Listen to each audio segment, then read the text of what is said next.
love sending Kym pictures because she gets irritated.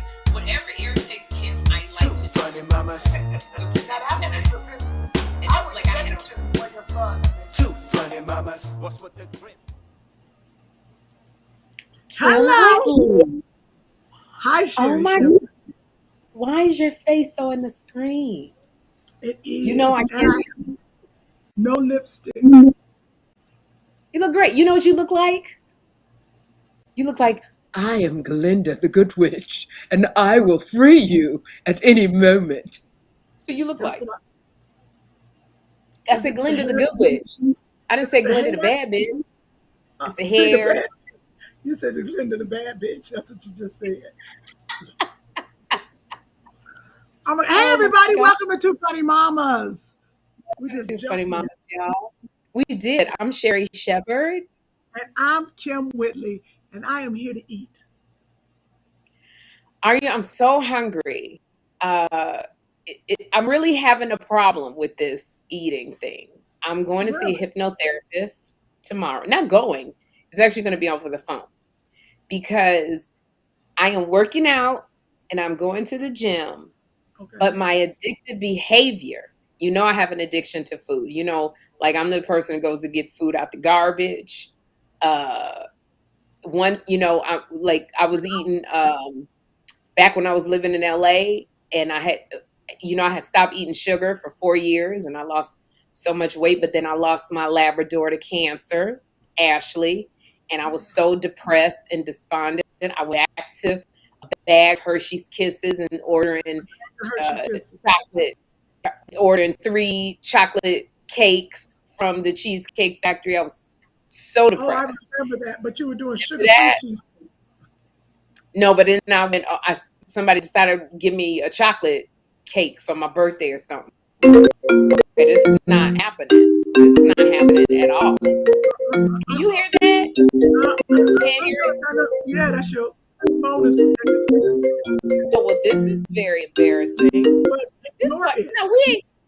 We ain't got no professional equipment yet on our end. Like, Chris, can I tell you something? Chris Denman, CEO of Midcoast Media, is also on the line. Our producer for the podcast, and we probably are delinquent in our payment to him. He borrowed cameras for us to start doing this podcast about 4 years ago. He actually borrowed our cameras from two companies. He used Connections, and we haven't returned the cameras yet. I don't even know where mine is. I know. I did pack mine up because Chris asked for it 2-3 times. It was from a big person. Do you want to know who gave you? I'll give you the full backstory if you want it. Who was it? 2 different people. So this is a weird thing. So you all didn't have cameras. We were freaking out. All the back order. Remember, 2020, all the back orders. Right. So I called Adam Carolla's producer that I knew was in Los Angeles. He gave you one. Right. And I called a guy who worked with Theo Von and several other comics at the time. His name's Nick. Theo. Shout out to Nick Davis. Shout out. So Chris Laxamana with Carolla, and then Nick Davis with Theo Von and some other people. So nice. You sent someone to go pick up the cameras, right? It was a hook. It was literally a hookup. Yeah, when he comes on my show, I'm gonna give him I'm gonna have to buy him a camera because I don't know. We moved to New York. I don't know where the camera is. Well, also cameras at that time were like gold. Like you couldn't find them anywhere. Yeah, because you couldn't find them anywhere. Couldn't find a camera to do the podcast, so we borrowed it. So now we don't have the cameras. We are using our primitive equipment, and now whenever a phone call comes in, it interrupts the podcast, which I apologize for. So yeah, but they get like a piece of that NAACP Image Award or something because man. Well, I'll take a screenshot and I'll send a piece of it to Adam Carolla. Yeah, that's what we gonna do. Adam Carolla has no idea that he helped us out, but his producer Chris did. Right, we'll tell Adam that one day. Tell Adam that story one day. Exactly. Yeah. Well, before the thing, I'm going to see a hypnotherapist because like a girlfriend was talking to me and she said I stopped I'm eating chocolate chip chocolate cake. It's been a year. But it's really been hard for me because I go to the extreme, Kym, and you know this. I can't do moderation. You always tell me, Sherri, do it in moderation. Moderation just don't work for me. Like even the healthy muffins I was making you and Andre, I would eat 12 of those sopping in butter, and they were healthy. But too much of anything. Because you cooked them. We were taking advantage of that. We knew that you had an addiction, and you were cooking them all the time. And we just come over there and get them and eat with you, grab some, take them home. We were like, she's going to cook some more in another hour. Now, that was Kym, wrong. This is how bad I was addicted to those muffins. And all they had, literally, it was rolled oats, bananas, blueberries, egg. But and it wasn't any sugar except the natural, but I was sopping in butter. And I just would eat a bunch of them. Remember, my oven was broken, and I would drive the 20 minutes to your house. And if you weren't there, I drove to Andre's house to put them in the oven and bring them back home. And I was doing it every night because I was so addicted to these muffins. So somebody said, Sherri, you have to figure out why you can't. I can't just have 12 potato chips. I have to have the bag, or I have to go in the garbage and get the bag. I can't do just a little bit. And she says there's something that's not being filled in you, and you've got to probably go back to when you were 3 or when you're 5. Okay, first of all, I don't know what I was doing at 3. I don't know what I was doing at 5. So you got to get into the subconscious to access. So this hypnotherapist, Kym, he works with a lot of celebrities. Like I think the phone. You need to Kym, and he don't need a bunch of sessions. He talks to you, and then you have to be in a completely private area where there's going to be no interruptions. So I gotta find that. I gotta talk to Jeffrey and make sure he don't be coming into my mom. What we gonna eat? And then I'm like, Jeffrey, I'm in my 3-year-old state. Stop. Or I guess if he said, what we gonna eat, I'll be like, yeah. But I don't. I'm still like, who hypnotizes people on the phone? Is he using his pimp voice? Is that what like the pimps used to do? Hey, mama. Hey, mama. I'm gonna need you to work these streets for me. Bring daddy back some money. I mean, is that what's happening? Is that what the pimps did on the phone? No, that's what I'm saying. I don't know if anybody hypnotizing anybody. He doesn't, because he comes to LA once a month. Okay, so I can't get to LA to see him. Now you could, but he also works on the phone. So I'm gonna see how this works. Where does he live? I don't remember. My girlfriend recommended. She said she did 5 sessions and she stopped smoking. I've heard that too, but I can't. My mind and your mind ain't no normal minds. You ADD. He be trying to take you back to 3 and you go to 17. Then you jump to 21. You PPE. You got some problems too. So our mind, you don't even sleep. You don't even stop thinking. So our mind is a terrible thing to waste. But he ain't gonna be able to control it. I'm telling you. Okay, I have hope alive. I'm gonna keep hope alive. Well, I'll let you know how my hypnotherapy appointments go, because I said to him, how many of these do you need? Because I need to work on my relationship with food. And obviously something has happened where I'm holding on when I was little. And I know you have to get to my subconscious to take me there. He said, I just need 5 sessions. That's it. So it's not like he's over here going, I'm going to take all your money. So I'm going to do the 5 sessions. I need to find a room and where my phone not going to be ringing, because I'll be right there in the hypnotherapy and it'll be Kym Whitley FaceTiming me. Did it work? Did it work? Did it work? And now I'm on FaceTime getting hypnotized. No, I just can't. Are you really going to commit to do this? Yeah, so I got to figure out how to make my phone. But what is it that you don't bring the phone in the room? What? Kym, you he's talking to me on the phone. He's doing it on the phone. Problem. He got to do it on the phone. He doesn't come to New York. So you're going to have to put your phone in Do Not Disturb once you're on the phone with him. But mine never works. My Do Not Disturb. People still able to call me, or like it'll buzz, or my diabetic alarm goes off, beep, beep, beep, beep, and it don't stop. Like if I close the window to my diabetic, my patch, The alarm goes off on my phone because the window has to be open. So I got to work. Excuse me, y'all. Okay, don't come in here with all of that. We got stuff to talk about. How are you? I'm supposed to do comedy tonight with Ruben Paul and Earthquake and my boy Royal Watt. I can't do it. I got with Ambry. I was like, we're going to do this together. I'm sleepy. Do you know self-care is saying no, Kym? Self-care is saying no. I love Royale, but Royale will make you think if you ain't doing stand-up comedy every day. Did she just fall asleep? Well, it was a good show, ladies. Way to bring it for your fans. Did she just fall asleep? I think you hypnotized her over the phone. My voice is not hypnotized to no damn body. My voice make you want to go, you know what, we breaking up tomorrow. Did she just fall asleep? What would you do? Wouldn't Kym be the one friend who would find a Craigslist hypnotized guy over the phone? She would. Yeah, Kym would find a Kym. Let me tell you something. I feel like I don't want chocolate anymore. Kym, you actually fell asleep and fell out of frame. You fell asleep and fell out of frame. We got a guest come on the show, Kym. Oh my gosh. Oh, she's. I need some coffee. Oh boy. Alexa, make an announcement.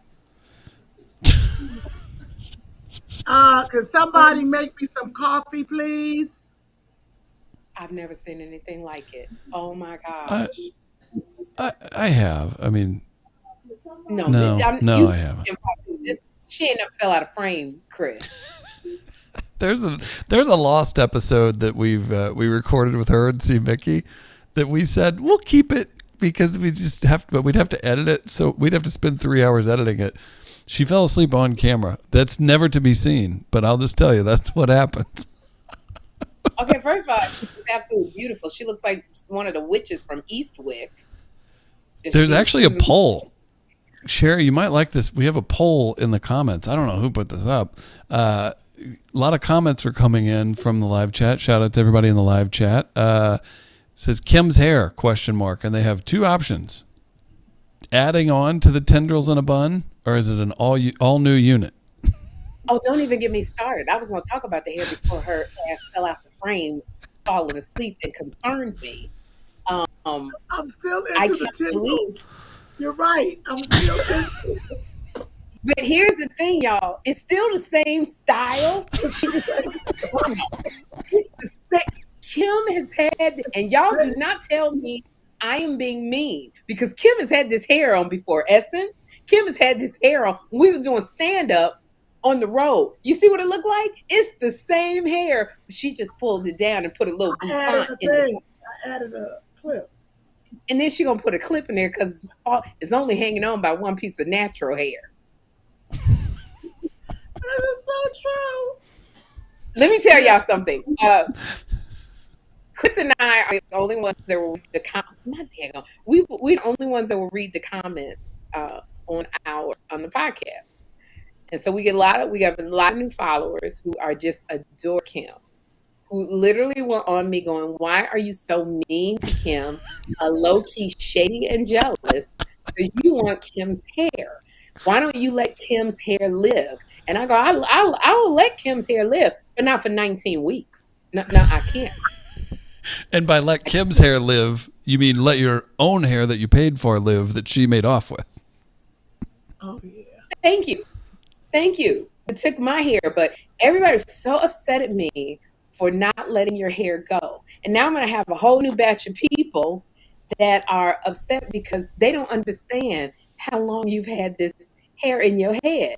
Yeah, hello? Hello? Oh. Oh, it's DoorDash? Okay, I'll send somebody down. Thank you. Oh, got a little Kym in her life. You know what? Because they kept calling. Jeffrey, can you run downstairs and get the DoorDash? This is why we get an NAACP award. 2 times. Right here, ladies and gentlemen. 2 times. We are going to withdraw for this 3rd year. I'm telling you. Can you just run downstairs and get DoorDash? Hang on, I've got some comments for you before we jump back into things. We're withdrawing our names, Kym. We don't feel like out of respect. out of respect for all of our other companions who have been. I think Angie Martinez is running with us again in this category. DG says, leave her alone, Sherri. Kym still looks cute. Oh my gosh. Yes, she does. Absolutely. Kym looks, everybody loves Kym. Name of a TV show. Everybody loves Kym. But this girl has had to say, I'm not even going to say nothing. To Michael, ready to the wheels fall off. To Michael wants Sherri to stop acting like Kym's mother and guardian. Well, we really got new followers. This is what she is. Hang on, wait. Oh, there is. I apologize. Go ahead. No, I didn't say anything. Oh, sorry. I thought I stepped over. I'm trying to find someone had a legitimate question that I thought looked good. Wants to know how you take it out and down, and basically how you're taking care of it right now. She don't. What are you talking about? She don't. How do you take it out and down? She don't. Every once a month, I will wash my hair and scrub it and redo it. Can I tell y'all, me and Kym, we've been knowing each other 30 doggone years. And so you can't have a 30-year relationship without talking about each other, without going off on each other, I think people see when I talk about your hair and stuff that I'm being mean to you or I'm hating on you. But this is 30 years. But I wish I had the picture because I didn't know Kym was going to have the same hairstyle. We used to work for Tom Joyner on the Tom Joyner Morning Show. And one time, I haven't had it for that many years now. Come on. You ain't saying nothing about the lady, Miss Clayton, who does the Trumpet Award. She's been wearing this style for 50 years. Okay, I'm not talking about that. I just want to say, Jeffrey. Hey, Jeffrey, you're so grown. It's so good to see you. Hey, Jeffrey, you like my hairstyle? Do you like my hairstyle? Yeah, I like it. Boom. How long, Jeffrey? How long do you think someone should keep one same hairstyle? I don't know, but I'm excited to smoke. That's what I'm excited for. What did you go smoke? He said he's about to go. Wait. That's really gonna happen when you let me do that. Yeah. What? Wait. You said I could do that. Get back on this podcast. You're not gonna leave it embarrassing. We got a follow-up question for the young man. She said I could do that. She said I could do that. Not now, but when I'm 20, she said I could do that. So I'm excited to do that. Smoke what? Smoke what, Jeffrey? Marijuana. Not cigarettes. Nah, that's not good for you. No, my man. She said I could do that. I heard her say it, Jeffrey. All right, see ya. We're gonna talk about that because that ain't good for you either. We're gonna talk about it. Everything that's green ain't good. And being embarrassed by your child? What kind of mama are you? Oh, don't. Careful. What kind of mama am I? The boy turned 18 and he told me, Mom, for the longest, he was saying when he was 17. I love your relationship. He said, when I turn 18, Mom, I'm going to get high. I'm going to smoke. I'm going to get high. I'm going to drink Jack Daniels and I'm going to go see strippers. He was telling me that. He knows Uncle Chris has the hookup with Jack Daniels. I told everybody. I told Andre that, and I didn't think he was. And then he gonna stand in public on a live. Oh my gosh, I'm so embarrassed. So I told him he could. I told him he could, and I said at 20. So you at 24. Okay, Joshua. What you want to be able to do? Joshua's on the phone with the weed man. Joshua's dealing. He's smart. He's distributing. I know. Say hi to Sherri. Joshua. Well, she can't see your smiling face. He said he was happy to see you. What in the world? Get out of here. Oh. Who talking to you? It's one of Joshua, what's going on? Nothing. How's your voice getting deeper? Did you know that? Yeah. You look good. Want to show her the hair on the arm? Yeah. Ask her. Where'd the rest of your eyebrows go? Oh Lord. What are you talking about? Where the rest of my eyebrows go? I mean, They're right here. I remember they used to be darker. But So today, Oh, you know what it is? It's she did her own summertime. makeup. I did my own makeup, Joshua, so I don't have makeup artists doing my makeup. So my eyebrows, these are my real eyebrows. Right. Like Because I don't have anybody doing my makeup. When it's not her eyebrows, it's more like this. Wait, hold up. It look like that, Josh. Oh When no. it's not her eyebrows. It'd be dark. Oh my God, it's Kill. I can't even take it. Oh God.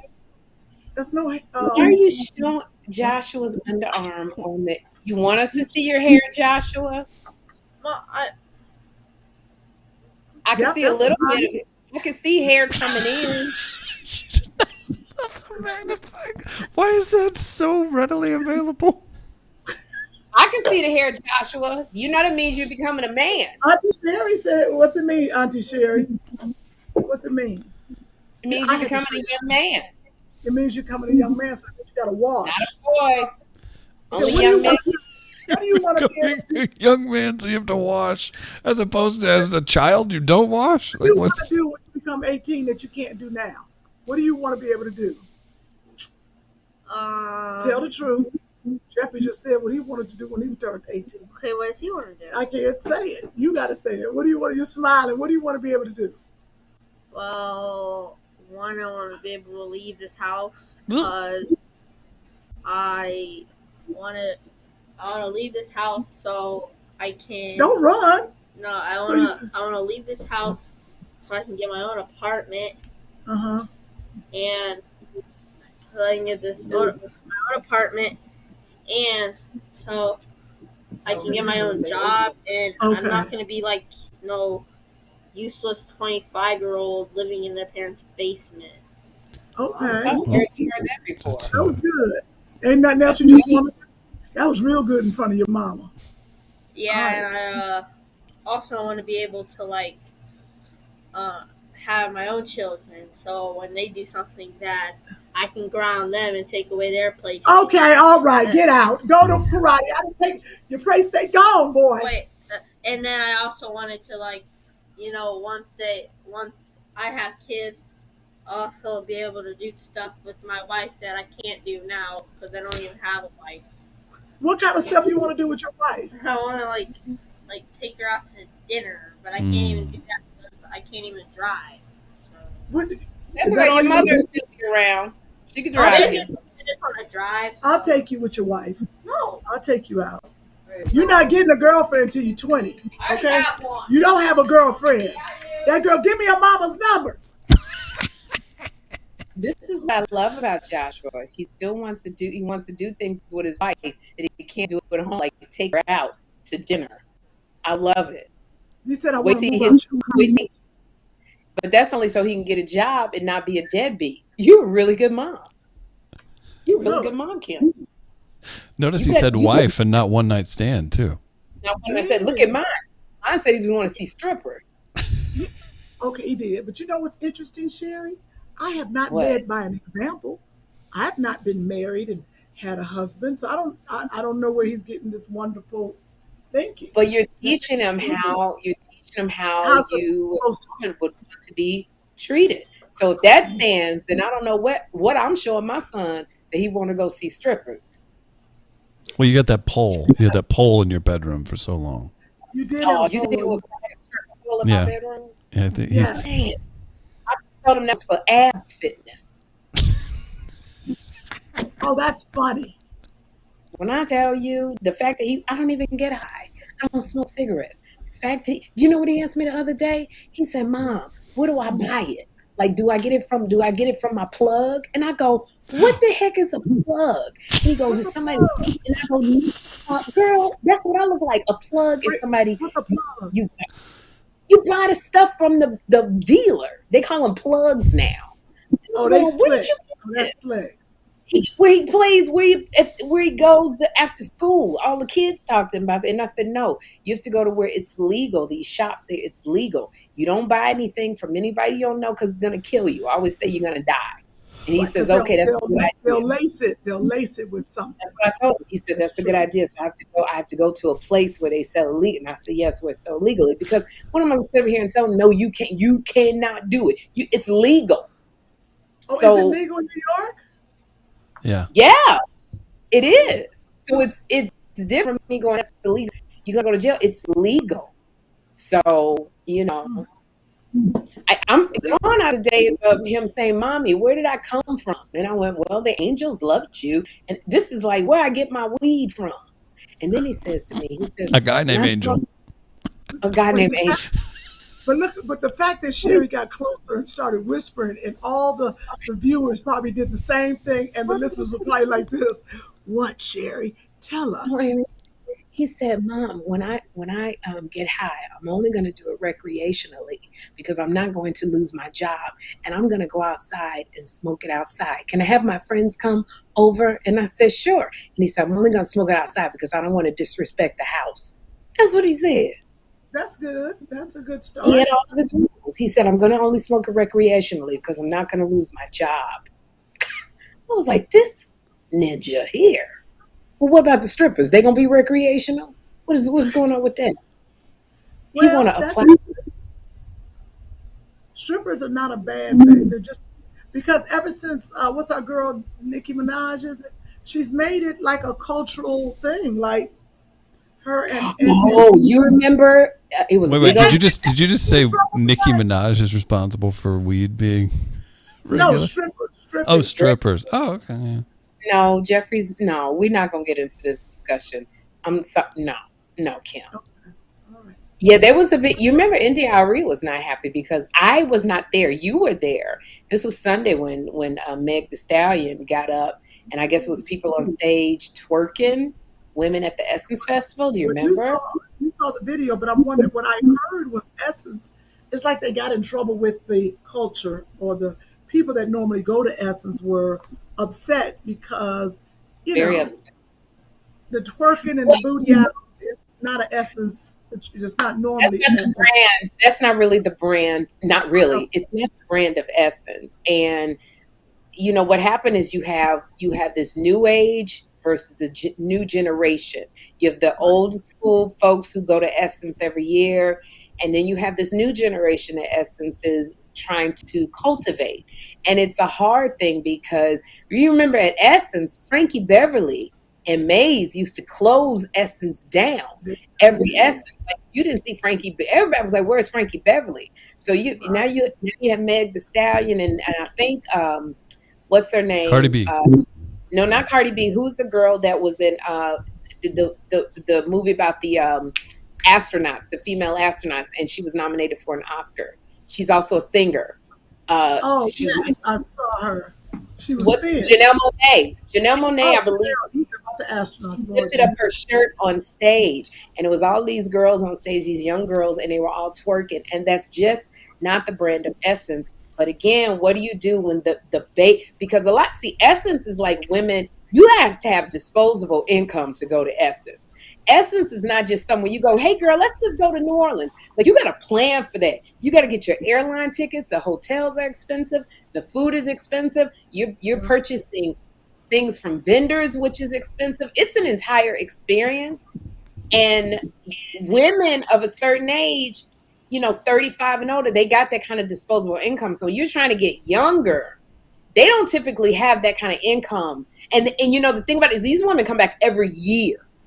Yes. Like people who are going on the Tom Joyner cruise, they come back every year because you saving for that. You save for it. You like next year, they start paying for it right now. They start paying for Essence right now. It's a destination. It's an experience. It's an experience. You can't go to Essence and go, okay, well, I'm trying to save money. No, you go to Essence to have the entire experience, and it is money. It really is. And so they're trying to appeal to a younger base, but also trying to keep their base of women who are older. They're our age. You're 40 and up, and it's a little bit hard. I would not have enjoyed seeing women twerking on the stage when I'm. After I didn't see Maxwell and you saw Jill Scott do her version of the national anthem, Black Style. So it was, it cost quite a.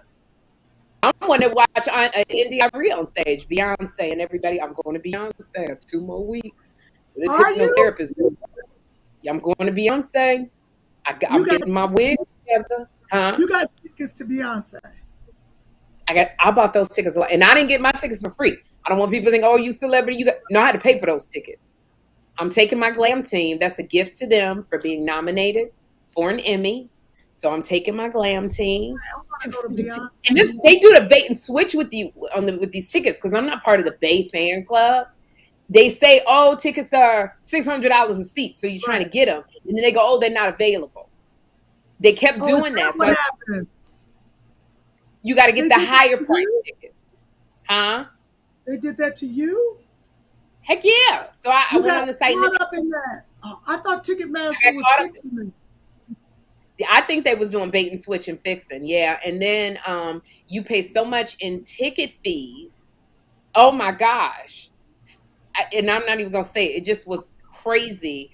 But I really wanted to thank my glam team for everything they put out, and they got nominated. So I'm not even thinking about the cost. I put it on my credit card. We'll deal with it later.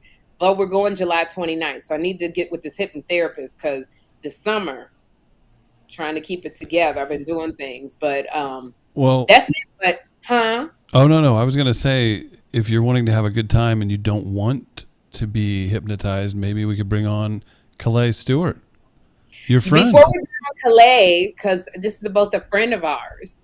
I gotta say, we both know Kellee is an actress, and she's also a writer.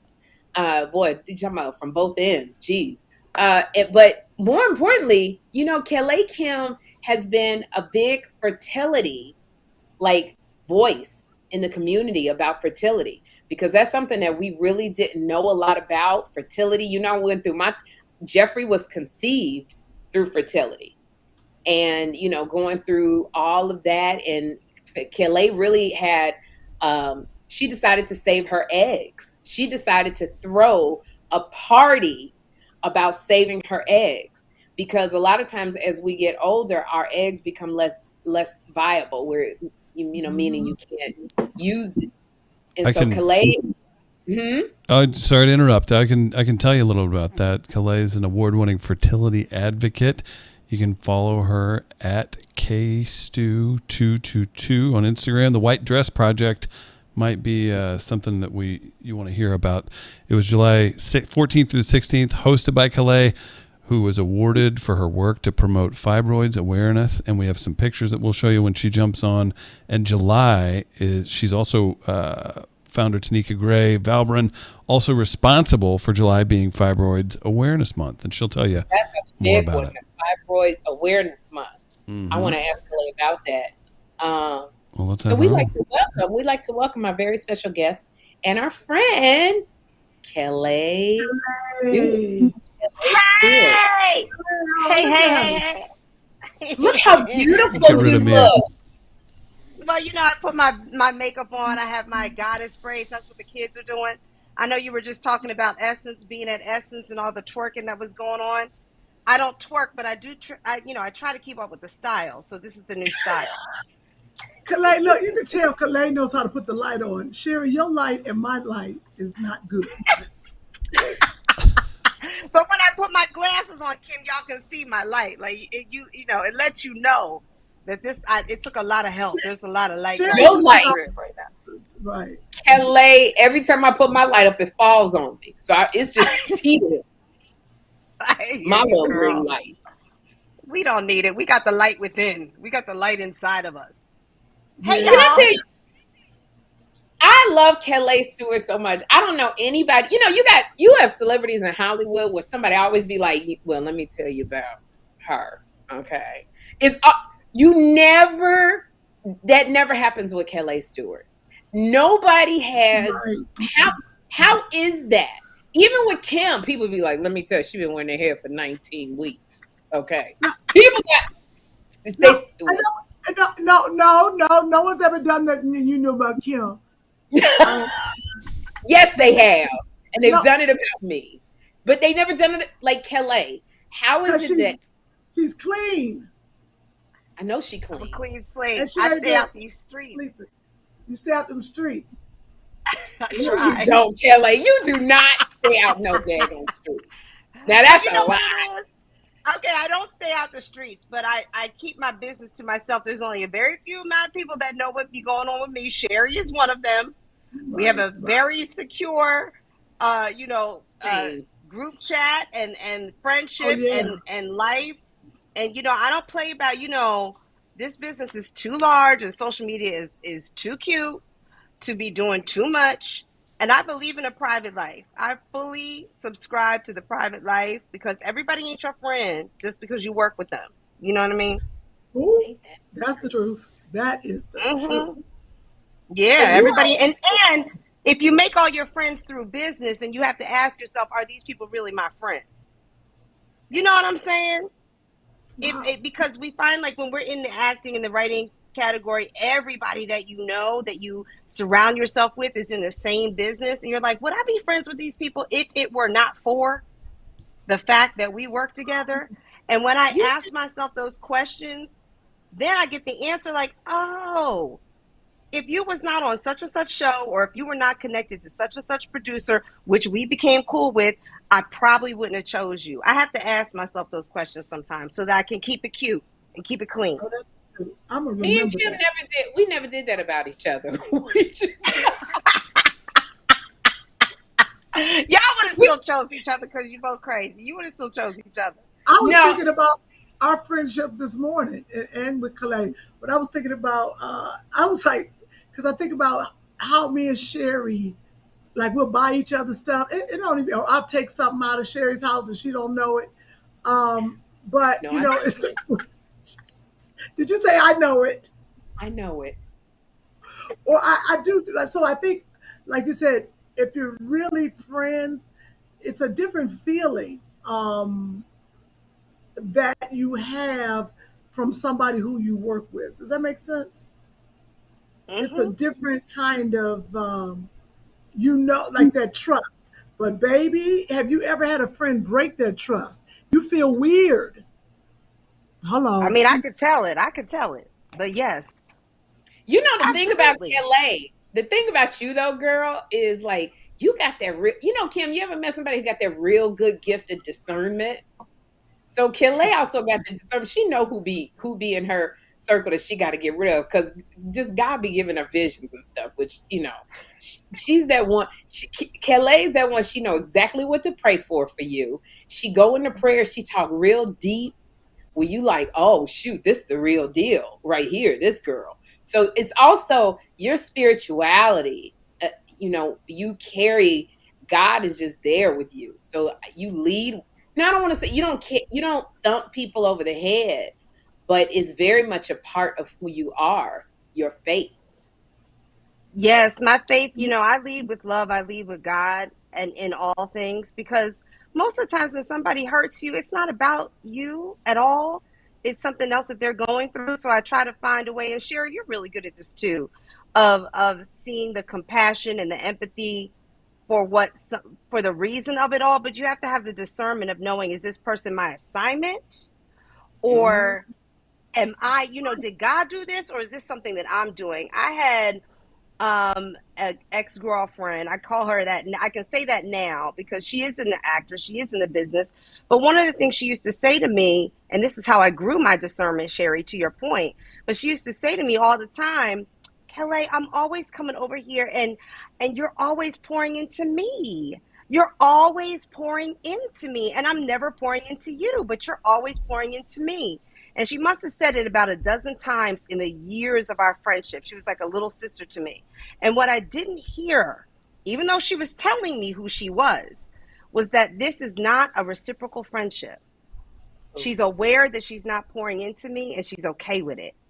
So when she did something to me that was of the betraying, where she betrayed me, I had to say to myself, well, girl, first of all, thank you, because that was a gift, because now you're not in my life anymore. But secondly, she actually was telling you the whole time, you pour into me, I don't pour into you. And when she had the opportunity to pour into me, she chose not to. She chose to betray me. So I learned from that. That really got my discernment up of like, listen to what people will tell you who they are in your life. They'll let you know if it's reciprocated or not. People are not shy about letting you know exactly what's up. You just have to hear through the things that they're saying. You have to really listen and you'll get it. I got it. Wow, that's so interesting about, at this stage, it's so funny. I saw something on Instagram where it was saying as you get wiser and more mature, peace becomes your priority as opposed to drama. And you're willing to let more people go in order to really maintain your peace. And I find that so true. I'm like, I just don't have the stamina nor the energy to be involved in friendships where I just am like, I don't feel good here. I don't know about you, Kym, where I'm just like, no, actually, I told Kym there's a person that we both know who, she blames everything when she curse you out. She'll go, girl, I'm crazy like that. And I got cursed out one too many times. And I was like, you have to be gone from my life. And Kym just laughs. That's why we'll never see Caroline Ray on the podcast ever again. That is not Caroline Ray. I don't want people to think that's Caroline Ray at all because I love me some Caroline. But it's so funny because I told Kym, I said, at this stage of the game, Kym, I can't keep going back and you telling me you just crazy and that gets to be an excuse. I have to have peace. I just have to have peace. Yeah, you just said that to me today. You had just said it. You were like, no, you can't. Yeah, that excuse. I was like, why ain't you her friend? You know me. And you said you can't do it anymore. And I think you're right. At a certain age, I think we don't need it. I think what happens is we don't need it. We don't need the validation from having so many friends or, I got to have a friend. When you're younger, that happens. But I think as you get older, you don't need it. You look at your core group, I think, and you go, how am I, like you said, who am I pouring into, but who is pouring into me as well? I don't know if you find it easy, Kellee, to let go.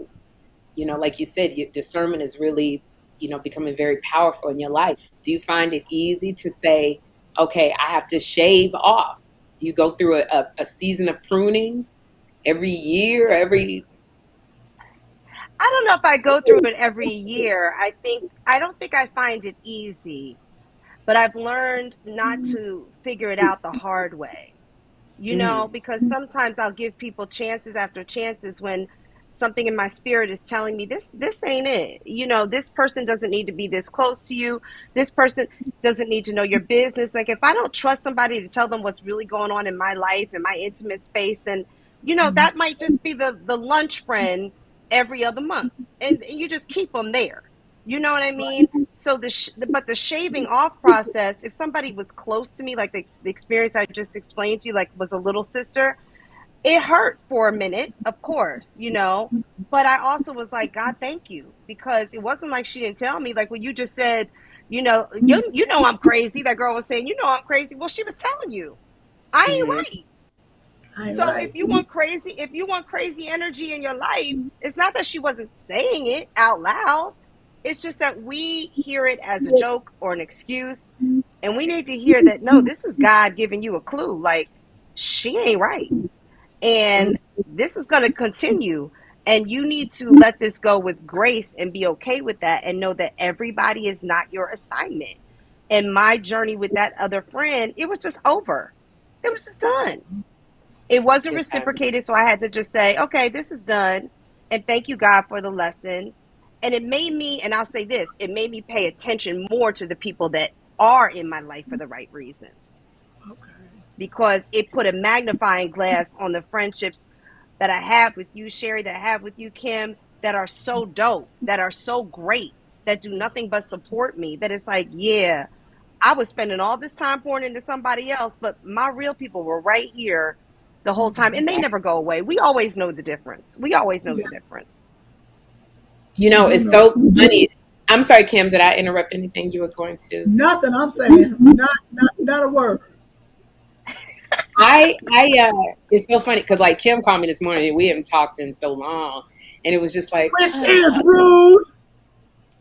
which is no, because we was just always. I would see. It was something so beautiful. I was gonna say, and you just. Okay, I'm sorry. Okay, you're right. I love you and I missed you. No, it wasn't even that because everybody knows that's not your personality. But it was like she was like, you realize, you know what?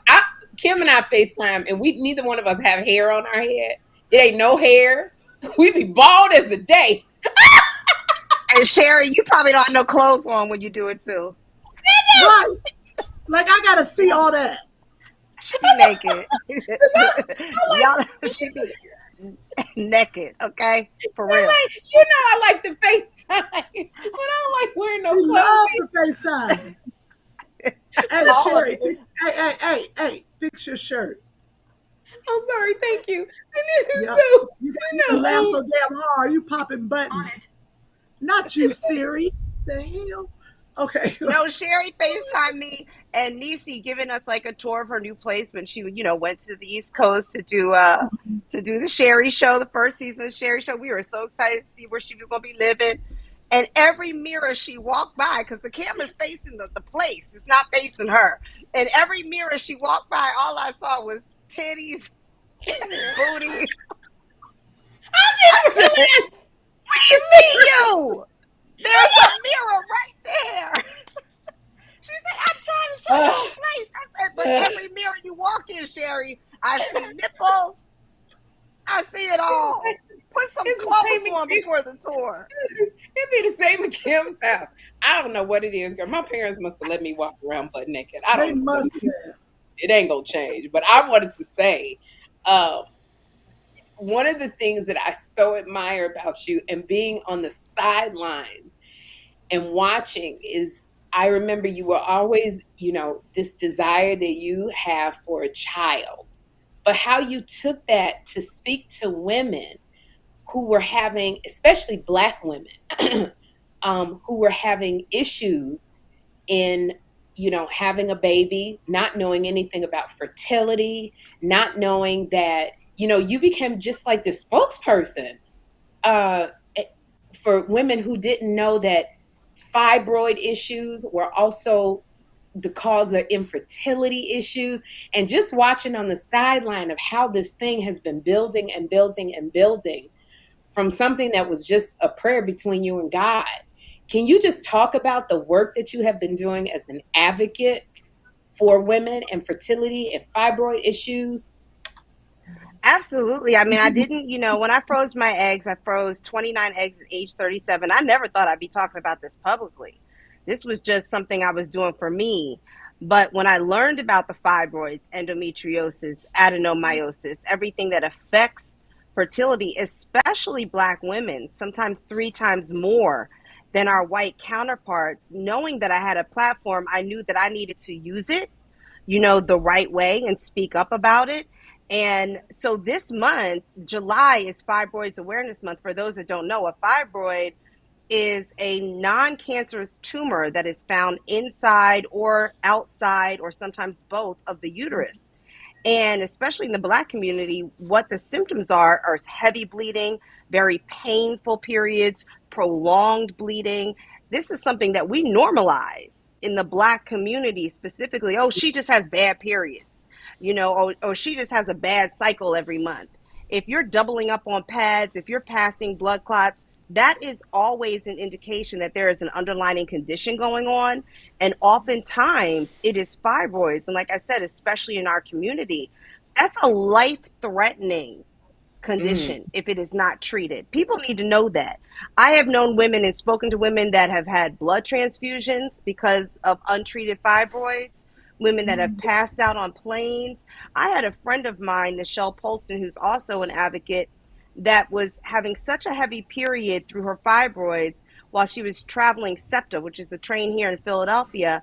And she had to stop into a restaurant, go into the bathroom, and keep trying to change pads. And she couldn't leave for hours because she was bleeding through her clothes.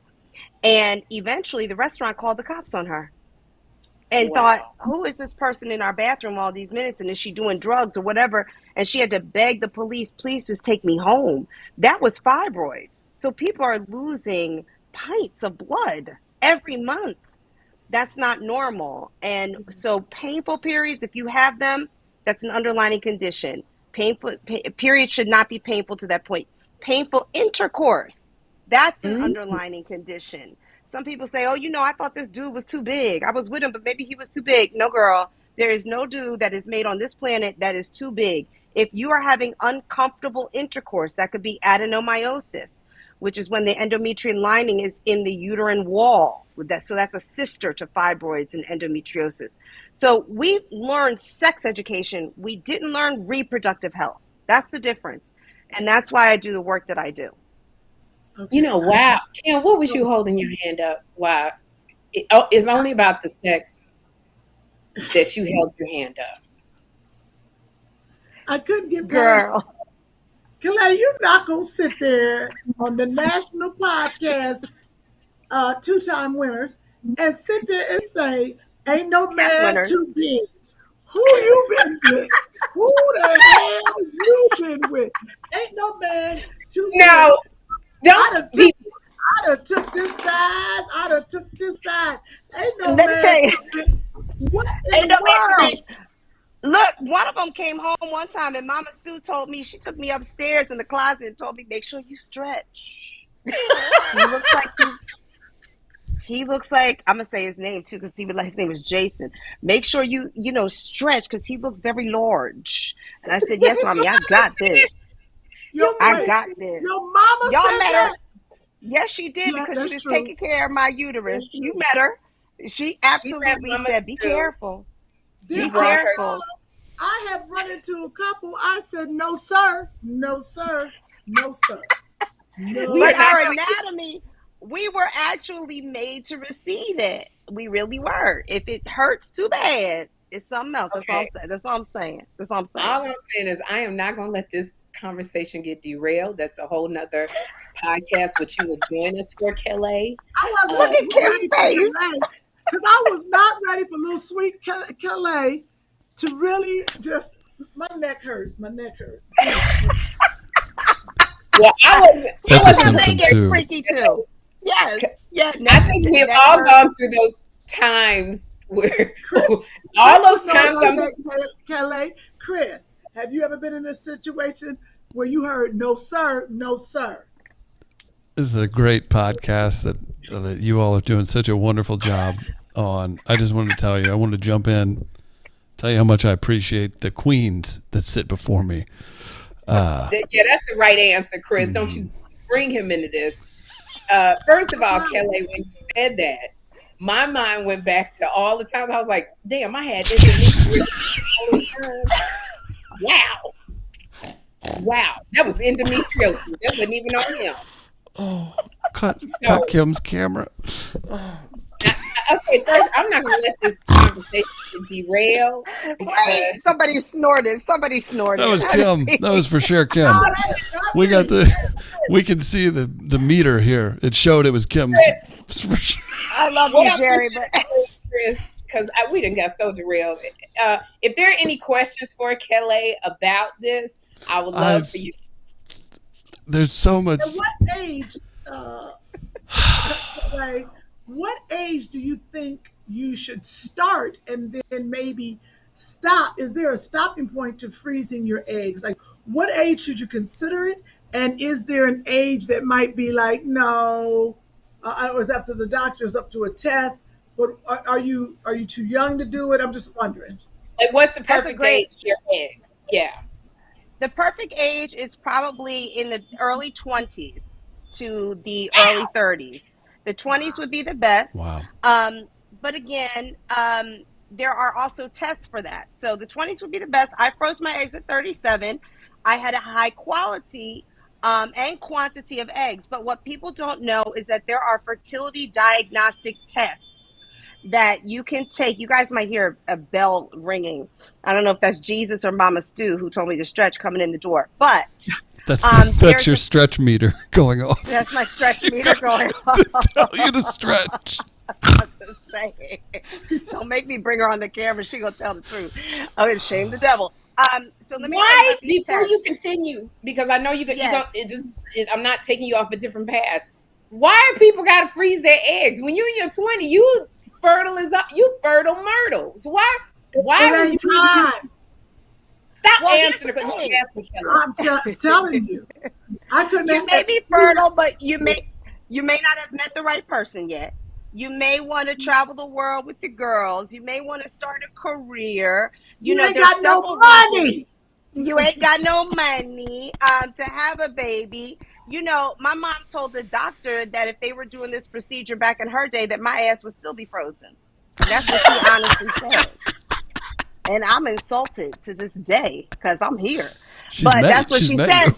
She's met me. And she's like, her ass will still be frozen. But I think it's about options, but also, like, on a more serious note, if someone is diagnosed with cancer, for instance, and they're about to go through radiation, the only way that they may have the possibility of having a child, should they survive that cancer, is by preserving their fertility. Let's also talk about Huntington's disease or any other disease that's genetically linked to your family. I have a friend that is married, is not infertile, but Huntington's disease runs in her husband's family. So they chose elective IVF, not because they needed it, but they elected to do it because they wanted to eradicate that disease from their lineage, because the scientists and the embryologists can actually see what the gender is going to be and whether or not you're carrying a certain gene. So IVF and treatments like that are under attack by our government, and this Roe v. Wade overturned and stuff like that, aren't just about, I want to have a baby one day. Sometimes it's about, I have to have cancer treatment, and this is the only way to preserve my fertility, or this is a way that I can ensure that my child doesn't have a life-threatening disease later on. So there's many reasons to do this. But to further answer Kym's question, there are blood tests, your AMH, your anti-Müllerian hormone, and your FSH, your follicle stimulating hormone, that give women an idea, or people that identify as female that have ovaries, of what their ovarian reserve looks like, meaning how many eggs they have left. Women are born with as many eggs as they'll ever have. We do not make more. When they're gone, they gone. They've left the ovaries and the building. That's so interesting, because that's not something that when we go to the gynecologist and they test us, they go, this is what your ovarian reserve is. I never knew that. Is that a test? Exactly. I went to a test, especially, I did it, and I had a lot of eggs. When I went 6 months later, he was like, oh, it's over. I was like, what? It went that fast. I was of a certain age, I don't remember, but I was engaged, and he wanted a child. And I thought that would be a great idea, and I tested it, and I was like, dragging my feet, and he tested the eggs, and I was like, okay, cool. And I was like, 6 months later, let's go back. And he said, oh, no, all them eggs left. I was like, where'd they go? But it was a wrap. So it's a wrap when it's a wrap. Mm-hmm. How do you get this test?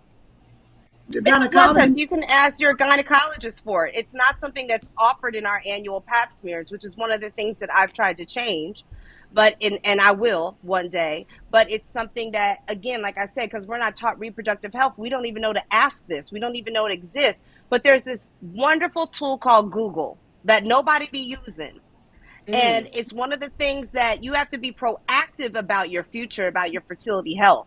If having a child is something you want to do one day, or even if you don't know yet, you still need to figure out how you work, what's going on with you.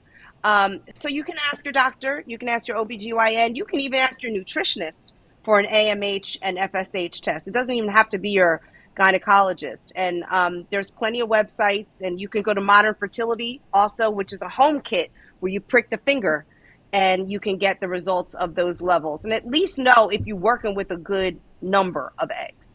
But to Kym's point, that doesn't mean quality. So there's a lot to go on, but you got to get the information first. Yes. I would say follow Kellee on Instagram at kstew222. That's a great resource. There's also, we'll tell you about a social media. What were you calling that, Kellee? We believe it's happening in October. In October, I'm going to New Orleans for the American Society of Reproductive Medicine. So that's all the scientists and fertility clinics around the world go to this convention. We're meeting in New Orleans this year, and I am the host of the Social Media Summit, which is how we bring social media and fertility care to the world, to the public, and how doctors and clinics and patient advocates like myself can continue to use social media as a tool, like I'm doing right now, to speak to everybody about their fertility health. So the ASRM convention in October in New Orleans, I'll be there hosting. Oh wow. Kellee, if you were to leave, the women or the fellas who are watching this, anything, Kym, I'm texting you. What would you want to say to them? I would want to say, first of all, you're not that big, to the guys. You're not that big. To the girls. Can you imagine dating? I'm just saying, can you imagine dating Kellee? She's like, yeah, that's fine. Yeah, it's fine. Kellee will make She'll humble a man. I will humble that ass quick. But let me tell you, Kellee's the one you want to wife up, Kellee. Kellee, if you want to go to a whole nother level in your life, Kellee is the one. And when you be talking, I just want a woman who's going to believe in me and who's going to be my cheerleader. That is Kellee. Baby. Kellee, I was born to be a wife. Kellee, let me hook you up.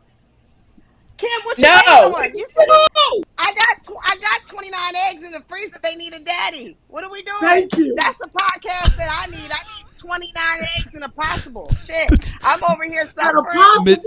Mid-Coast Media. We will produce it. Like a game of spades. Give me my possible, Kym. You know my number. Well, let me tell you something. I actually said no. I said no, but I should not have said that because Kym has some really great men come through Kellee. The problem is they liked her first, so they just resemble a shell of themselves because she's like the Black Widow. They get caught in her web. I got to see what they're about. I don't sleep with them, Kellee, but I gotta go through them and take them out and see what they like, what they do, because I can't pass them on. I'm not mad at that. I've actually hooked some guys up that I've dated with other women when I knew they weren't for me, and they got married. For real. Yeah. Because I don't want what's not for me. I really don't. But if it's somebody else's blessing, you go ahead and take them. So Kym, I'll take your leftovers. Where they at? I'll take your leftovers. That's what I'm saying. Kellee, let me tell you one thing. Girl, let me tell you something. Get some really good looking ones, and they're good men, and they're successful and ambitious. I do have to say she has good quality, like good ribeye that comes through. Oh my God. There was one, she was dating him, and he wasn't nothing to Kym. And when I tell you he was a motorcycle cop, Kellee, this ninja was 6 foot something. He was so fine. And every time, and she would bring, and Kym knew she was being a bitch because she would bring him by the house just to say hi, and he would show me his gun and I was like, "Can you show me how you load your bullets?" And he was loading the bullets, and he would smile, and I was so attracted to this man. And I had to tell my friend, I said, "Kym, like every time I look at this man, I get the little jitters and the shivvies about this man." And I told her, because I was like, I do never want to be one of those friends who you bring your man around and then they looking and throwing looks. Right. But I told her.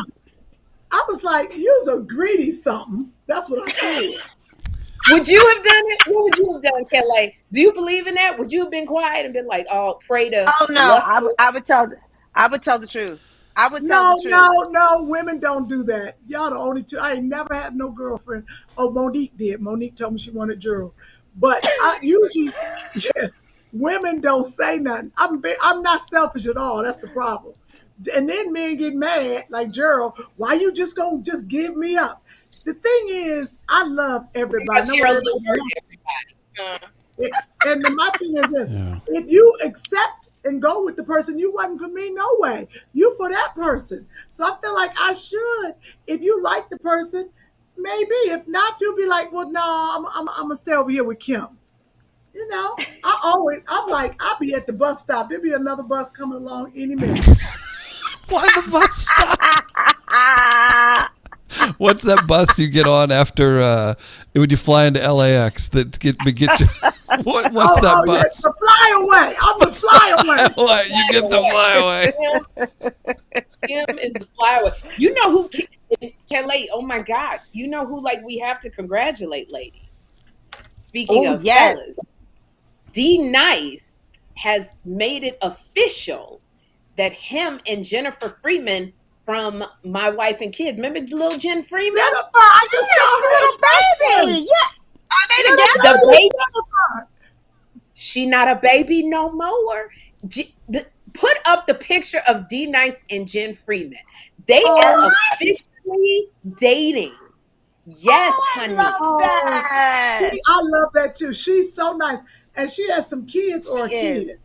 Yes, good. She has one girl named Bella.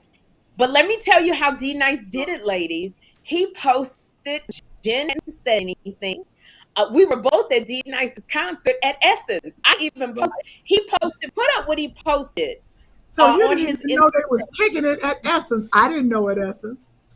He said, "You're my serendipity. I wasn't looking for you. I wasn't expecting you, but I'm very lucky I met you." And then he posted a picture. He posted that picture. I was like, and I said to Jen, I said, I go to the bathroom for 5 minutes. And I'm just walking. When did this happen? I was there. Well, which says to me, she was at he had met her before this. It's just she was out there to see her man, but she just laughed. When I was like, girl, D Nice so fine. He's single. And she just kept laughing. I didn't know, running my diarrhea mouth. I was like, okay, just running your mouth. Diarrhea mouth. And that was always running your mouth. That's why you got I can't say it, but that's why you got a thing that you do every day. A talk show. Well, that's. I didn't know I could say it. That's good why job, you gotta Kym. talk. Kym, good job. Seriously. You saw how I did that? Yeah. Sherri, now they posted that to Instagram, right? Y'all ladies, did you see what Kellee commented on the photo, on the post? What did you say, Kellee? She said he's not that big anyway. You enjoy. I thought it was a bit forward, but we all congratulate in different ways. No, shall be saying Kellee said that. But we all know Jennifer Freeman, and Jennifer Freeman, she's an actress, but we know her from My Wife and Kids, and she's like, we just know her as little Jen Freeman, and she played Tisha Campbell and Damon Wayans' daughter. I think we have a picture of that. We do have a picture. Do you have a picture of her younger with Damon Wayans at the table? What's that picture? Oh, we're looking for it. Sorry. I'm really happy for them because these are two very lovely people, and he says, He said, I didn't know I was going to meet you, but I'm so lucky that I did. You ever had like an encounter like that? Like one of those kind of serendipitous encounters, Kellee? If I did, I can't remember. You can't remember, Kym? I have. I've had one of those things where I fell in love with a best friend. And even though he didn't return the feelings, and I kind of like parted ways, I was in Philly actually not too long ago, and my aunt was being honored for something. So it was so random, and my aunt was being honored for something, and I wasn't sure if I was going to go to the ceremony. I didn't know if I was going to fly home for it, and I did. And lo and behold, completely unbeknownst to me and my whole family, he was like one of the featured performers there.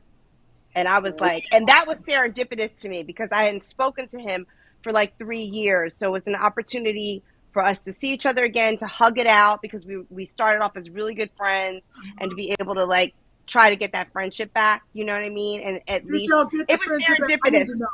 But what happened? Did you get the friendship back? Did you get the friendship back? Yes. All is good. But it was one of those. All is good, honey. No. We're not dating. I still need my man. But it was one of those things where I knew it was serendipitous because my heart always kind of ached about it. You know how you have like this ache about somebody, you just can't get out of their head for whatever reason. It just ain't right yet. There's a saying that says like everything will be all right in the end, and if it's not all right, it's not the end. That's how it felt. See, Chris, it's gonna be all right. It will be okay. What? Kym. Where does our story end? Chris and Kym been liking each other for the longest. I don't know. It's serendipitous. But no. Chris and Kym need to do it. They need to get it together then. I really wish they would, so we can go back to having a business. But these I ain't got no eggs for him, and he need his mama want a grandkid. Well, I can pass you one, Kym. You can have one of mine. First of all, I got 29. I got 29. I got the enough to same spare. forehead. Yep. Yeah, y'all got the same. Y'all look like you could be sisters. Okay, so yeah, Kellee, that actually would work. I want to ask you though, Kym, because Kellee is so scared. Y'all too. You're gonna make me say a word I don't want to say on this podcast. We gotta finish it up, and I gotta go too because. Anyway, we're gonna talk about. I'm on my way to the Delta convention, Delta Sigma Theta sorority convention in Indianapolis, Indiana. So I got to go pack all my red and white. But go ahead. All right. Well, I have to leave. Don't leave, Kellee. I have to leave. You're gonna come back and be a guest. We're gonna have an after dark conversation, which is gonna be a lot of fun. I'm so glad you came to talk about fibroids. I actually have to get out of the house now, but I wanted you and Kym to finish up, and we'll talk about something later. I love you both, and I got to get out of here because Jeffrey, girl, he didn't tell me he want to get high, so I got to go in here and talk to him about that. The Wu-Tang Clan is at the door. I can't help you with that one, friend. I can't help you with that one, friend. Okay.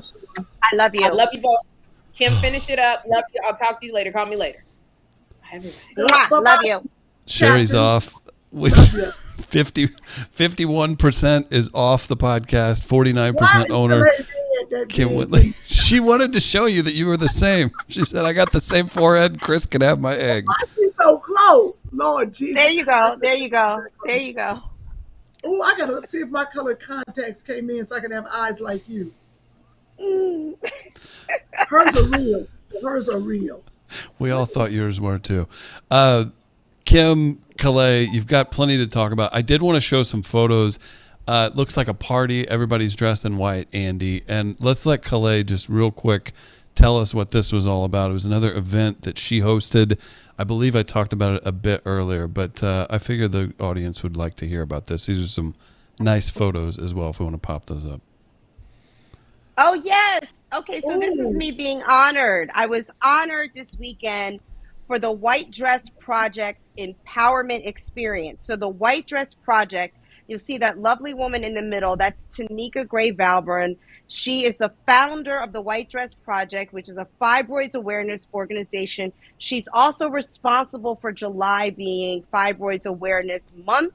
And this organization brings together doctors and patients for an awesome weekend where we all wear white, because when women, especially that have fibroids, that have heavy bleeding, white isn't something we put in our wardrobe, right? It's not something we buy because we're afraid we're going to spot or show. So she wanted to kind of do the antithesis of that and fight that and make sure that we all wear white all weekend long and we celebrate our health and who we are and our journeys no matter where we are in it. And so go to the whitedressproject.org and check that out if you have fibroids or somebody in your family, or if you suspect you have fibroids. You're going to get so much information. And then join us next year for the Empowerment Experience. There they are. Those are my beautiful ladies in white. We had doctor panels. We had panels hosted by Adriana Hopkins, who's a newscaster in D.C. We had cast members from Love and Marriage, DC, that were there. We had husbands, partners, men that also were speaking about getting the education about fibroids and myomectomies, the surgeries that remove fibroids and embolizations and all the different treatments. It was so great. It was 200 plus people that all have experienced something that can be very devastating, and they need to be empowered. And so hopefully we did that at the Empowerment Experience. There's Adriana Hopkins. You guys have probably seen her face before, and she was hosting a dialogue with the doctors. So we even had a psychologist there, and we had reproductive endocrinologists, and we had OBGYNs. So it was a very, very powerful experience. Thank you for sharing that. There I am. Well, thank you for coming on. I know you've. Oh, thank you. You've got so many fans here in the live chat. I know Kym and Dexter are your fan as well, as long as Nacho or Dorito is going to stop by. Which dog? What other dog is stopping by? Oh, the black one, the poodle. Rover. Okay, that's Rover. Nacho, Dorito, and Dexter. So it seems like Kellee. Okay, well, we've tapped out all. Are there any comments or questions? There are. Yes, there's some. I didn't know if we wanted to keep jumping. I don't know how much time you have, so let's jump right into a few of these. Here are a couple. Yeah. I have to scroll back because everybody was just saying how pretty she is and the eggs. And let's see. Kellee, nope, not going to read that one. There's so many different. I don't know what I did. This is the beauty because there are very thoughtful questions, but you all make people laugh and entertained. They also comment about the dirty laundry that was getting aired and everything else. Come on, people. Relax. Oh, they're having a good time. MJ says, get levels checked through blood work menopause stage. See where you're at in the stage. Also check for fibroids at any time. Check with a gynecologist. Anything on that front, Kellee? Yeah, that's very true. When you get your annual pap smear, oftentimes your doctor will, with the speculum, insert their hand and feel around, and they can possibly feel fibroids there, or there's a scan that can help. But what I would always suggest people that identify as female, that have ovaries and or a womb, to do is to keep a journal about your cycle. Do you get it regularly? How many days do you bleed? Do you experience heavy bleeding? Because that's something that you need to be talking to your doctors about. Do not normalize painful periods. If you get your period and you feel too sick to go to work or to go to school, there's an underlying condition. It's one thing if you're just like, I just don't feel like going. But if the pain is excruciating enough that you can't go, and you're changing your pad every hour on the hour, and you're soaking through things, that's not a normal cycle. So people need to be aware that that is a indication of an underlying condition. I had a best friend that never wanted to miss school, but she missed like every other month because she had bad periods. That's what we called it. Oh, D has bad periods. No, D turned out to have fibroids. And that started when she was 13 years old. So this is something that we have to really talk about in our families so that we don't give misinformation to ourselves and to each other. Good. Look at that. And again, it feels like we're talking to Kellee's. We've tapped into all of her knowledge, and that's all she's got to offer. I think everybody's very impressed, but there's the dog. It's not even her boxer. Don't you have a boxer? I do. This is the poodle. The baby. Oh, that's her pet llama. See, if I don't get a husband, I'll get a dog. Oh, you've never had a dog? I'm a dog. I have. When I was a kid, I did, but not since then. So you like dogs and you're looking for a husband. Listen, we can make this work. Wow. But I'll stay in LA. Yeah, I'll stay in LA 1 week and then over on the East Coast the other. All right. How do you get rid of this chick can't cook says, how do we get rid of them other than surgery? There is no solution to get rid of them other than a medical intervention. So if you ever hear about somebody telling you to drink a certain tea or to change your diet, that's not anatomically correct. There is another procedure, an embolization. And what happens in an embolization, if you are a candidate, the thing you need to know about fibroids is that it's location, location, location. It's where they are that determines what treatment might work for you. But if you're a candidate for embolization, what they do is they stick a needle usually in your upper thigh.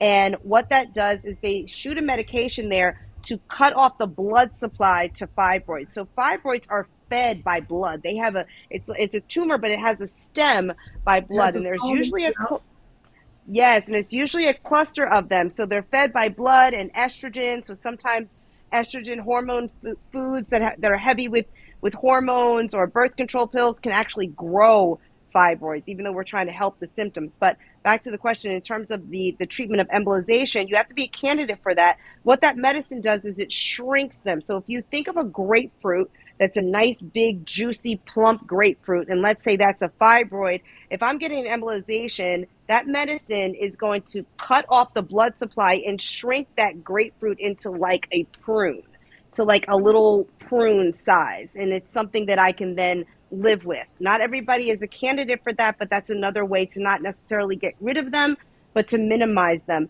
But what I will say, the surgery, which is a myomectomy, usually a laparoscopic or an open myomectomy, if someone does elect to get that, a myomectomy surgery, what you need to know is that fibroids will come back, usually within 4 years. So you need to understand that this is a condition that continues to grow because why? The estrogen in the blood is continuing to make them. So even when you have them removed, you have to be prepared that you may have to go through something similar again, unfortunately. Is it hereditary? Hereditary? Oftentimes it is. Oftentimes it is. If you or if your parent or an aunt or a close cousin may have it, it may be something that's hereditary. I know 2 sisters that have it, that type of thing, but not always. Oftentimes it is. And let me be clear, fibroids isn't always something that requires a surgery. There's a lot of people that have little pea-sized fibroids that we can determine, we can see that they're there, but they're not causing a problem. If they're not causing a problem, we're going to leave them alone. We're not going to touch them. If they're causing a problem and they are inhibiting pregnancy, because pregnancy, a fibroid will grow with pregnancy because your hormones are changing. So if it's inhibiting your ability to get pregnant, or if it's inhibiting your ability to have a healthy lifestyle, somebody that has to go into a public bathroom and hide for hours because they continuously are bleeding or they're passing blood clots or getting blood transfusions, that's not a healthy lifestyle. That's not the way to live. So let me just end with this in terms of that part of the conversation. Your period, ladies, is considered a vital sign. So I want you to hear me quickly. The same way that oxygen levels are a vital sign, your heart rate is a vital sign. So in women, a period is considered a vital sign. A vital sign is anything that gives life or takes death. If you stop breathing, you are no longer going to be alive, right? If your heart stops beating, you are no longer to be alive. So understand that your cycle can give life or give death. That's how serious it can be if you don't deal with the underlying conditions that may possibly be present. So pay attention to your cycles. Ask your doctors for those exams. Oh, Lord, I must be dying. I don't know where it is. My period done left me, Lord Jesus. It's over. I'm melting. Look you at can Kym. have mine. Kym is such a good actor, as is Kellee. She literally left. And this is, I feel like you can't do this because the strike right now. That's another reason we brought Kellee on. Check this out. Writer and actor, member of both guilds, Kym. Yep. Kym, you've been out picketing, and looks like you got some folks, maybe some snacks, some cool downs today. Look at you. I love that. I did. I got them. I thought you were gonna pull up a picture. No picture. No, paint the picture with your golden tongue. Okay. Wait, uncomfortable. You're such a great speaker. What? Wow. Why'd you take it that way? It's been extremely hot out here, as you all know. With I'm looking it up, but it's been a heat wave, so it is very hard for us to picket. So they cut the picketing down from 9 a.m. to 12, instead of to 2. So yesterday, I got a truck out. Well, it was before I got a truck, but I got a truck. Let me give y'all all the information so I can look at it. It's at purpleberry _CO. How'd you let Purpleberry? I love it. It's so thoughtful of you. But why did we need to? You could just say, "Got some people some ice cream," and you are so thoughtful. Good for you. I have to give a shout out to the company because that's very nice of you. They came out last minute, and They had acai bowls and they had ice for everybody marching. They gave it away. We just gave it away. Oh, and they nice. put a sign up that said, "From actress Kym Whitley and Purpleberry, we support you." Your Instagram handle is in the live chat. Be sure to show them some love since they were so kind to hook up Kym. Yes, thank you so much. So how is this affecting you, Kellee? You're part of this. I know you're on the East Coast. You're not marching in the heat with Kym per se yet, But where do you see this? Do you see it? Do you have a prediction on when it may end? Do you have any thoughts, just general thoughts of where things are at right now? Well, I was there in the beginning of the picketing for the WGA. I'm a WGA member, and very, very proudly to say so. And they have not come back to the table to talk to the WGA at all. So, and then being a SAG member, I predicted that it would happen, that this would go this rate. I think that where we are right now with AI and the threat that artificial intelligence has on not just the film and television industry, but all labor across all platforms, I think will be affected by this progression in this technology that is literally trying to replace us. And as a SAG member, as an actor, I'm very disheartened by and as a writer, by the response of the AMPTP and how many points that they have rejected. I mean, they even countered today that SAG actually released the proposals. And one of the proposals we made is that there should be that anybody that is a deceased arbiter be removed, that we're not actually talking with dead people. And they actually countered that. It's kind of like, how can this be a counter? They want to take principal performers and be able to scan us and use our voices and recreate new scenes in a project that we're doing, and use our performance to recreate, new material. That hasn't even been written yet. It's crazy. This is absolutely wild. Do either of you watch Black Mirror? I heard they did. It's literally. I thought I was reading an Onion article or something, because this is like. So if you don't know, Black Mirror is kind of a modern day Hitchcock. What is it? Twilight Zone. That's all dystopian and tech oriented. Just if you don't know what it is. So they literally that was their key episode this season with who was the actress? Salma Hayek. Salma Hayek, sorry. Joan is Awful is the name of the episode. Yes. And it's terrifying, and it's literally what we're striking for. So if anybody doesn't have an idea of what AI, the threat is, watch that episode of Black Mirror, Joan is Awful, because it will scare you to death. I believe, I know you asked me, when do I think this is going to end? I have no idea. I don't think it's going to end until the fall, if I'm really, really honest. But I also think what they're trying to do is drain the industry of what they deem to be the most essential jobs for a human being. And what they're proposing for background actors is that their image is horrible, scanned for a one-time fee, and then reused in perpetuity forever. That's not even humane. This is not. I think people have a lot of misconceptions about actors and about writers, and like, oh, you guys are TV people, you have money doing this.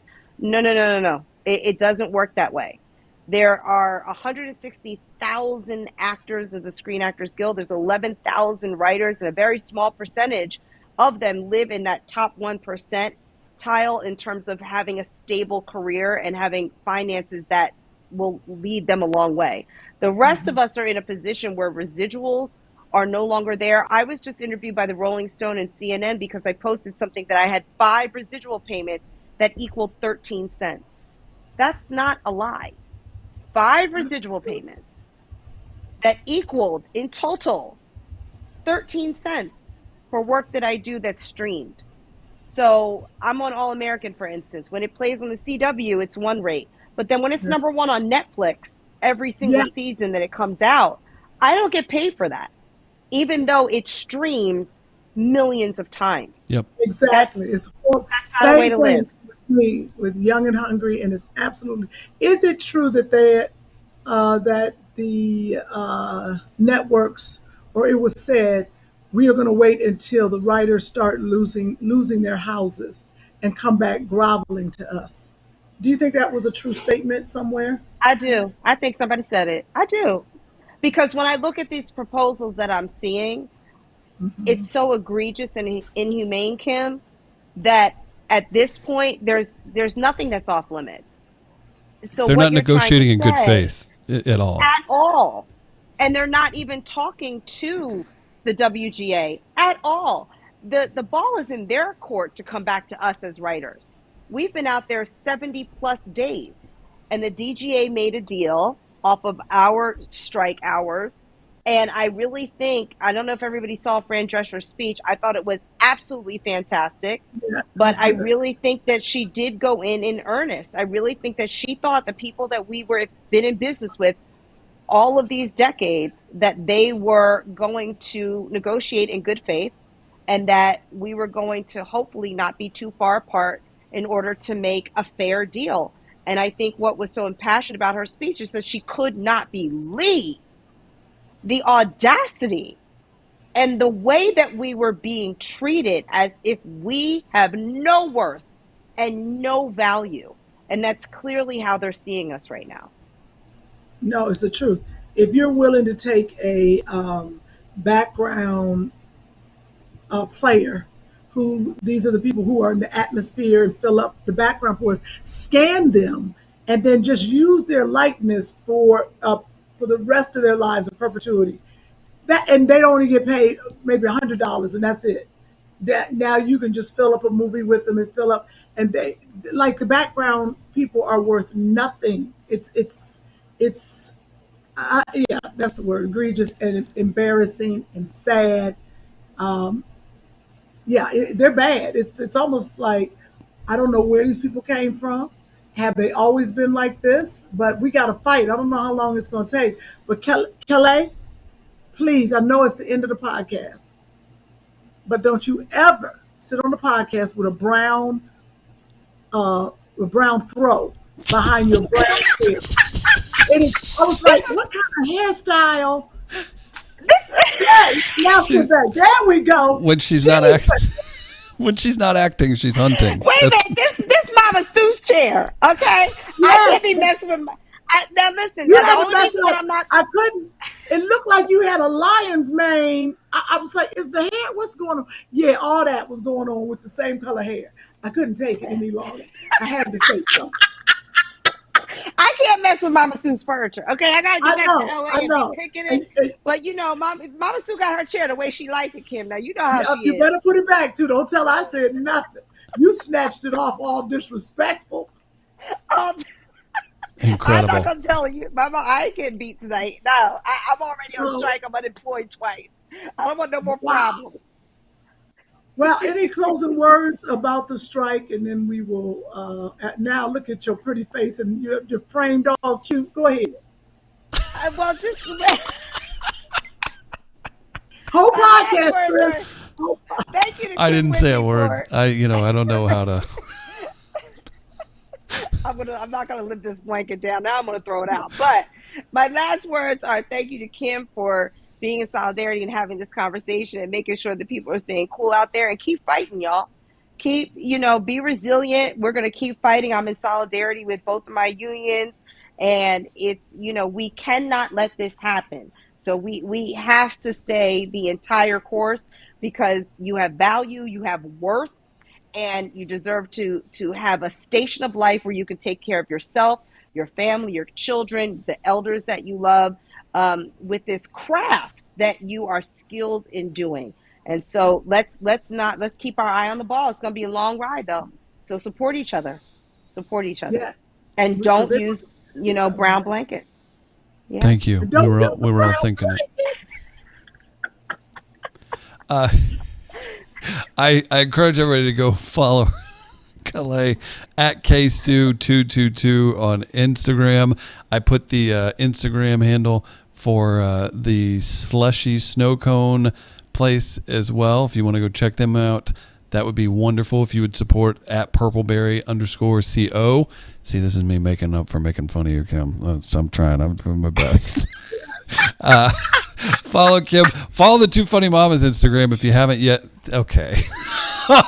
Okay. There's a couple sleuths that understood that in the live chat, by the way. Thanks, Kym. So we've got all kinds of good times ahead. I will say we'll have a couple best ofs here and there. Kym is going to jump on with friends like Kellee over the next month. And oh my gosh, Ambria is a star. I have never... Ambria. Excuse me. her comments, so people, and I'm seeing it today too. I'm like, how do we get back-to-back love like this from the fans? Everybody loves Kellee today. They loved Ambria last week. So many nice comments. So when Kym's available, we did say there's going to be a little bit of a summer break. Sherri's got a bunch going on, but when Kym's available, she'll grab friends like Kellee, update all the strike situations, all that good stuff. But let us know what you want to see, and we've got some surprises in September. So there you go.